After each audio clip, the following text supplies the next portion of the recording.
Welcome to the Talkin VAWLS Network. My name is Boogie Bentley. It's been 4 days since Tennessee went out in their opener and beat Chattanooga 69-3, and that's not out of the norm. That's not something crazy. That's not something that we would typically be talking about 4 days later, but the national media, it's not just guys like us. It's not just psychotic fans. The national media is still gushing over the SEC Freshman of the Week, Tennessee quarterback Nico Iamaleava. So much hype, so much excitement around the program right now, and that's good for business. Everybody is talking about Tennessee. Everybody is talking about Nico. They're going to have more of a test coming up on Saturday. Tennessee takes on NC State, 7:30 p.m. kickoff time. NC State played everybody, right, a week ago against Western Carolina. They were trailing by 4 going into the fourth quarter. Excited to see what Tennessee can do. I've said it recently. I don't think that's going to be the same NC State team we see coming up on Saturday. I think they're going to be prepared. I think they're going to be ready. I think they're going to be dialed in. But Tennessee still almost a touchdown favorite. The ESPN FPI has Tennessee at a 88% chance to win. What do you think we see from Nico on Saturday? A little bit more of a test. You think he's still going to be the guy, the man of the hour, too sweet to be sour? Everybody can be talking about Nico all over social media again, or do you think it's going to be a little bit more of a test? Again, pretty good NC State defense. For me, I think Nico's name is going to be flooded all over social media once again. Greatest quarterback of all time. Put it in the chat. Put it in the comments. Who is the greatest Tennessee quarterback of all time? Because I put Coach Jay on blast on this channel. You guys know, anybody that's been around this channel for quite some time, he's close to it, man. He's close to Coach Pearson, who coached Nico, who coached Bryce. He's been around it, seen the kid play a lot of high school football. I put him on blast. I put him on notice. I said, Coach Jay, when it's all said and done, where does Nico stack up in this thing? And he said, Boogie, I'm going to have to go on record and say I think he's going to be the greatest quarterback at Tennessee of all time. He said that was tough to do. It was tough to be honest and say that, but that is what he believes. That means he's better than Peyton Manning. That means he goes down in history as being a better quarterback than Hendon Hooker. Guess what? Cole Kubelik, Roman Harper were talking about Nico this week, and they said something similar. Better than Peyton Manning, better than Hendon Hooker. We're going to get into it. We're going to talk about it, but as always, I need you guys to do that YouTube stuff for me. Smash the thumbs up just below the video. It's quick, it's free, it's easy, it helps the channel, and I would greatly appreciate it. Also, if you're new to the Talkin VAWLS Network, welcome. We're not experts here. We're not insiders. We're not reporters or journalists. We don't pretend to be any of that stuff. This channel is for the fans, by the fans. If you like what we do, make sure you subscribe. Click that bell for notifications. You're not going to miss out when we go live or when we drop a video. We're live later tonight, 7 p.m. Eastern time. Talkin VAWLS live. We'll make our official predictions for the game coming up Saturday against NC State. We'll be live Friday morning, 10 a.m. Eastern time. Me and Coach Jay going to get you guys geared up and ready for kickoff. A video will drop early Saturday morning, breaking down some keys to the game. We'll be live an hour before the game and then also immediately following for the post-game show. But let's get into it and talk about it. Again, you guys know I love me some Cole Kubelik, also Roman Harper on here talking about Nico Iamaleava. Let's take a listen to what they had to say here on the SEC Network. And I got to be real, Cole. You heard me yesterday in the call. I was like, I'm not going to be all excited about whatever he did versus Chattanooga. And then I watched the tape, and I was blown away with what I saw. He did try to tell him. I was like, no, Cole, I don't believe in that. So did you hear what Roman Harper just said there? And that's, look, I've made a lot of videos about Nico, but when he does what he did and the national media takes notice, but this is a theme. A lot of you guys were saying, Boogie, it's just Chattanooga. Pump the brakes. Calm down. We're talking about greatest quarterbacks of all time because obviously Nico has to go out and prove it. Nico has to go out and get that done. And that's why I loved one of the clips of Nico. When somebody asked him about the pressure, I'll play it now. They asked him about the pressure and the hype and the expectations. I know what I came here to do, and, it's my job to go and get that done.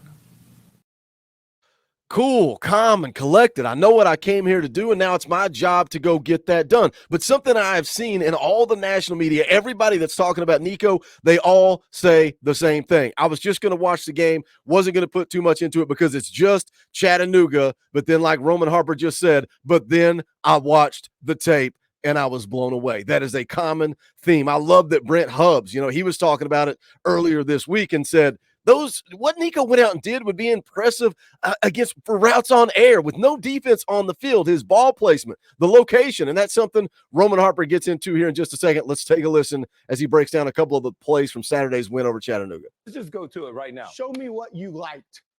So, Cole, it's about ball placement and this man's ability to be able to throw a catchable ball where you do not slow down. So I'll call it a catch and run situation. And this is all he does all day long. So right here, this is another really great pass to Chaz Nimrod right across the middle right here.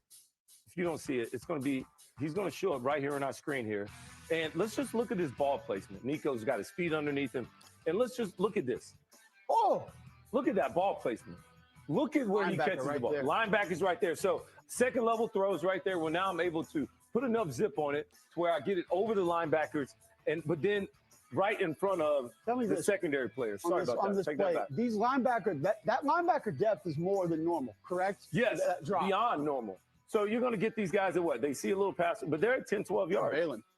That ball is at 16 with enough heat on it to where they can't get it to it. That's all you want to be able to do if you are a quarterback here. Ball placement and location is something a lot of people are talking about, and the run after the catch, right? And they're going to get into that here in just a second. But that play right there is the same one that Aaron Murray broke down in the video that I put out yesterday, talking about how there's no way. Aaron Murray didn't have the arm talent to make that throw. And he said when Nico pumped back to let the ball go, he's saying there's no way he's going to fit it in this window, but that's exactly what Nico does. He's got the confidence, first of all, to make the throw, but then he's got the arm talent to fit it in that window. And you hear him talking about how deep those linebackers are getting. Well, guess what? When Nico can make those throws and those linebackers start dropping 10 yards, 12 yards, 15 yards, guess who is going to have a field day running the football? That's Dylan Sampson, who I don't even know how many yards he averaged on Saturday. I think it was close to 10 yards per carry. Dylan Sampson had a field day, and he is going to continue to have a field day, and that's what having an elite quarterback in this offense does. We got a little glimpse of it in 2022 with Hendon Hooker, but is Nico Iamaleava, is he better than Hendon Hooker? Is he better than Peyton Manning? Let's take a look at the next play that Roman Harper breaks down. And so the second play is, let's go to this one right here. I love this one right here as well. This is another opportunity where it's just all about catch and run. So now we get the play action pass. Look where Nico's feet are at. I know you love watching his feet the whole time right here. And watch him. He's going to go up here to Deontay Thornton. Catch and run. Does he break stride, Cole? Not at all. Never break stride. That's the most important piece that Tennessee was missing at times last year. Somebody has to slow down and catch it. I got to take a picture of it and frame that catch as I'm trying to do it. You do not have to do that with Nico at quarterback, from what I saw. That was one of my favorite throws of the game, was that touchdown to Dante Thornton, because again, and it's something that I kept saying in the postgame show over and over and over. I sent Coach Shea a text and said his ball placement, the location, high into the outside where Dante Thornton can reach out, get it, never break stride, get into the end zone. Something I heard Brent Hubbs talking about again earlier this week. I think it was on his Sunday night show, that he had a conversation with Jason Swain while the game was going on, and they were talking about the confidence of this wide receiver room and how they have a different mindset. They just have that confidence, it factor to them. Why is that? And he said that Swain said, of course, because they know when the ball is going to be there and where the ball is going to be there. It's not going to be late. We saw that with Gaston Moore, and I'm not taking a shot at Gaston Moore, but we saw that with him later in the game. He had guys open, but he let the ball go too late, and it was out of the back of the end zone. Nico, you come out of your route. You break out of your route. Boom, the ball's there where it's supposed to be, when it's supposed to be. You don't have to break a stride. And, again, throw another dart at Joe Milton. Last year, these wide receivers didn't know. Is it going to be behind me? Is it going to be high? Am I going to have to stop and turn and make a play? Versus knowing Nico is going to put the ball where it's supposed to be, when it's supposed to be there. That throw to Dante Thornton fired me up, because that's something we didn't see. Joe may have completed that pass. There is no way. That DB was all over Dante Thornton. If you have to take one little pause to make that catch, that's not a touchdown. That's not a touchdown. And we know what happened last year in the red zone. We struggled to score. But Nico puts it on the money. Let's hear one more play here. Like you said with the feed, it was that quick outside and then the reset to be able to drive off that back foot. And like your boy Jordan Rogers, I think, said Saturday morning on Nation, there's a difference between accuracy and ball placement. Yes. This young man is showing us some elite ball placement in this game. Ooh. All right, this is probably my favorite play out of all of these. All right, let's get it started here. Number one. For the record, this play right here. Listen to Roman Harper talk about the safeties. And I don't know if he watched the full game or if he's just seeing they fed him some things and he broke them down. I don't know. But he talks right here about how your safeties are so far inside. This is because Nico had torched them over the middle of the field time and time and time again at this point. We're 10 minutes into the game. Nico had torched the middle of the field multiple times You can see the score is already 21-0. 2 of those touchdowns were over the middle of the field. One was deep to Chris Brazell. So they had attacked the middle of the field. So Roman Harper brings up that the safeties are on the inside. I told Coach Jay, I said, I love seeing them attack the middle of the field. He said, Boogie, get ready because they're about to attack the outside of the field. What happens? I don't even think it's 30 seconds later. The safeties are inside. Where does Nico go? He goes outside. And let's watch once again the ball placement and location. This is terrible defense here. All right, so don't look at that. All right, this is cover 2. The safety's 8 yards inside the hash. He should have been gone way long ago. But you know what that does? That's not Nico's fault. He says, you know what? I'm going to take care of it for you. If you don't want to get out there, I'll show you what to do with that. Look at his feet again. And look at this ball down the field. Yes, never break stride again to Dante Thornton. So that is what you're going to get. This man is able to take advantage of players when you're not in position or if you're not ready as a defender. This guy's dotting them right in between their numbers, and they're able to catch and run. That's the best part about it, Cole. It's that Hendon Hooker, Peyton Manning vibes of like a punt turning over on that deep ball for Nico. Just, that nose got right into the receiver's hand. I think it's better than that. Well, they were throwing it past you, so you never saw it.